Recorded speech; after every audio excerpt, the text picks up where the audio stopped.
In the rain-soaked streets of Glasgow, Busk unfolds a poignant journey where music breathes life into the city, transforming its spaces and people. This screenplay flips the fame fantasy on its head, celebrating deep connections and values over stardom, with each live busking scene resonating uniquely in a vibrant tapestry of emotion and culture.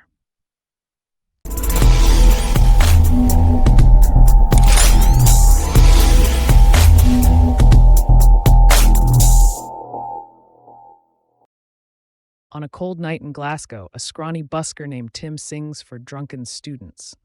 A thug named Carl threatens him with a knife, nicks his throat, and steals his spot. Tim retreats to a dark, rainy alley where his friend Ava joins him. She coughs badly. Tim separates coins to buy her medicine, despite needing that money for bus fare to visit his mother's grave. Ava admires a worn photo from her pocket, kisses it, and then rushes to catch up with Tim. The next rainy night on Buchanan Street, Tim busks under a flickering shop sign. Few stop. A businessman drops a pound without looking up. Across the street, Ava watches from a closed cafe. Tim tells her about his father's expensive guitar, bought to brag, not for Tim to play. Tim admits he just wants someone to stop and listen because he's worth listening to. A small group finally pauses, and Tim stands a little taller. Back in the alley, Ava finishes half a bottle of cough medicine while shivering. Tim hands her a scratch card. They huddle together, scratching off the silver surface, their hearts lifting with fleeting hope. Ava jokes about Tim not forgetting her when he's rich and famous. Tim then sings a new melody, soft, soulful, unfinished, his breath visible in the cold air. At dawn, Tim tucks away his cardboard bed and tunes his expensive D'Angelico guitar. His homeless companions listen as he strums and sings, a moment of community. He announces he's heading out for the morning rush, hoping people aren't wearing earpods. Ava stirs, smooths his hair, and they exchange playful banter. Tim blows on her, then pops a mint and leaves the alley. Tim sets up on busy Buchanan Street, but is quickly confronted by Carl and his friends. Carl kicks over the guitar stand and upturns the bag. When police approach, Carl grabs the case and bolts. Tim takes the opportunity and starts performing Paradise by Lotus, his voice powerful. A crowd gathers. Office workers join in. A girl throws coins. Tim chats with Dale and Chloe about websites and wedding gigs. When rain pours, Tim keeps singing, targeting a group of tourists under shelter. As the song climaxes, the rain stops abruptly. Tourists donate, including a £5 note. Tim smiles, enough for Ava's ticket. At the Ozanam Homeless Center, Tim and Ava eat lentil soup and dry rolls. Tim offers his bread roll to an older homeless man named Duke. Ava counts coins while coughing. She phones her mother. She can come home, but can't forgive her father yet. After hanging up, she coughs blood. Back at the table, Ava asks about the pate they used to have on picnics by the lake. Tim says chicken liver.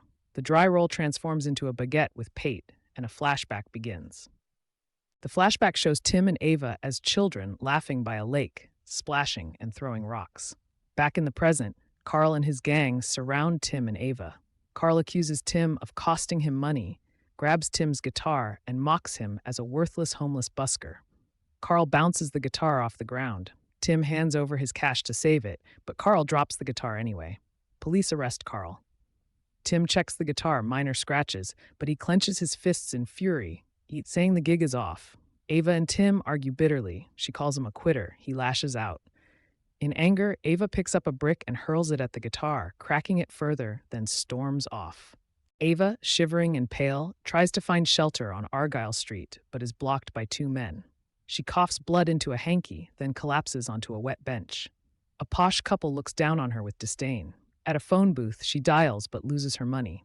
She gulps the last of her cough medicine, looks at the couple, and defiantly shouts that she's not bolting.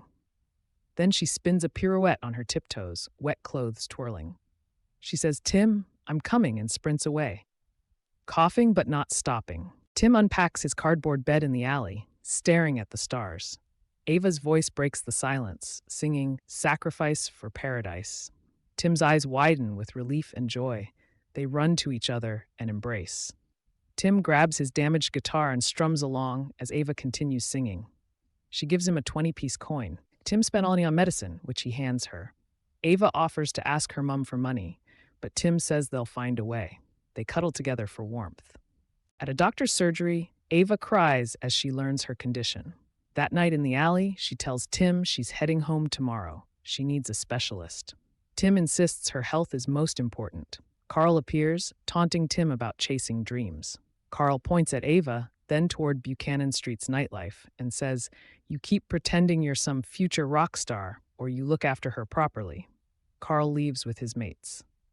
Tim slowly removes his coat and wraps it around Ava instead. Under a drizzly underpass, Tim restrums his guitar while Ava stares at distant city lights. She reveals a trial shift at a hairdresser's in Coatbridge.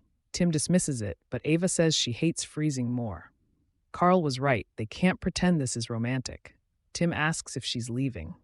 Ava defends herself. She's trying to look after herself, and he still has a big house and rich dad to fall back on. Tim says that's not his life anymore. Ava suggests maybe it should be. Tim says he's not a quitter, but she points out he can't survive on songs. She then grins mischievously, saying she'd look dead sexy holding scissors, and Tim laughs. The humor fades as the reality rests between them. On a quiet Buchanan Street, Tim sets up his guitar. Ava kisses him and walks away. Carl and his friends approach. Carl slices through 2 guitar strings. A group of concertgoers heads toward the hydro. Tim tries to play with 4 strings, but fails. Then a figure in a hoodie sits beside him, starts playing, and together they attract a crowd. It's Liam from Lotus. Security intercepts Carl's attempt to attack. Liam offers Tim studio sessions. John, Tim's father, arrives urging Tim to come home. Tim refuses. John asks what happens when Ava disappears. Just then, Ava winces sharply. Tim wraps his jacket around her and walks her toward the hospital, leaving behind the hydro lights and his father.